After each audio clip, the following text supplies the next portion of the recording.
20 ఏళ్ళు కంటిన్యూగా ఉన్నారు. మీరు ఆ రోజు ఫ్యాక్షన్ ని పెంచి పోషించడము, లేకపోతే ఊర్లు కాల్చడము, లేకపోతే కోడిగానపల్లె గ్రామంలో ఆవుల్ని కూడా కాల్చిన చరిత్ర మీదని కూడా ఈ సందర్భంగా తెలియజేస్తున్నాను. ఇవన్నీ ఎందుకు గుర్తు చేస్తున్నానంటే, రామ్ సుబ్బారెడ్డి గారు కొత్తగా నిన్న మొన్న రాజకీయాల్లోకి వచ్చినట్టు శుద్ధపూస మాటలు మాట్లాడుతూ ఏదో ఫ్రెష్ గా నేను యువ నాయకుడిని అన్నట్టు 27 ఏళ్ల నాయకుడిని అన్నట్టు మాట్లాడుతున్నాడు. అయ్యా, నీకు 67-68 ఏళ్ళు వచ్చినాయి. నువ్వు 83 నుంచి 2004 వరకు మీ కుటుంబ అధికారంలో ఉండింది. 2014 నుంచి 24 వరకు నీ కుటుంబం అధికారంలో ఉండింది. నువ్వు జమ్లోడు నియోజకవర్గానికి నేను పలాంది చేసినాను, పలాంది విషయం నేను డెవలప్ చేసినాను అని కూడా నువ్వు చెప్పదలుచుకో. నువ్వు ఈ 30 ఏళ్ళ నీ అధికారంలో కానీ రాజకీయ జీవితంలో కానీ చెప్పుకునే పరిస్థితి ఉందా అని కూడా ఈ సందర్భంగా మిమ్మల్ని ప్రశ్నిస్తాను. అదే విధంగా ఆ రోజు 99-2004 మధ్యలో పెన్నా లో లెవెల్ బ్రిడ్జ్ వస్తే మంత్రిగా ఉండి పెన్నా లో లెవెల్ బ్రిడ్జ్ వద్దని మంత్రిగా ఉండి నువ్వు ఎన్నిక పంపించిన ఘనత నీదని కూడా ఈ సందర్భంగా తెలియజేస్తున్నాను.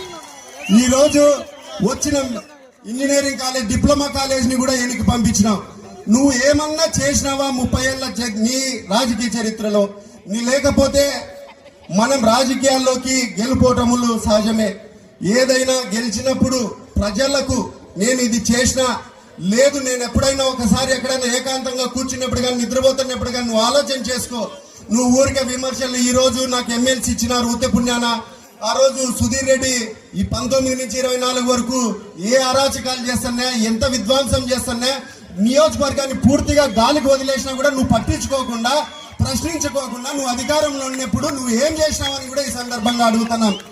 ఈ రోజు ఈ 2 నెలల పాలలో ఒక సైడు విద్య తీసుకున్నా, వైద్యం తీసుకున్నా, త్రాగునీళ్లు తీసుకున్నా, లేకపోతే గ్రామీణ ఉపాధి పనులు తీసుకున్నా, లేకపోతే గోకులం షెడ్లు తీసుకున్నా, ఏదైనా తీసుకోండి, నువ్వు 19-24 మధ్య జరిగిన అభివృద్ధి, ఈ 2 నెలలలో జరిగిన అభివృద్ధికి ఎక్కడైనా చర్చించడానికి లేదా ఇదే రెఫరెండం మీద ఏ దానికైనా మేము సిద్ధమని కూడా ఈ సందర్భంగా మీ అందరికీ తెలియజేస్తున్నాను.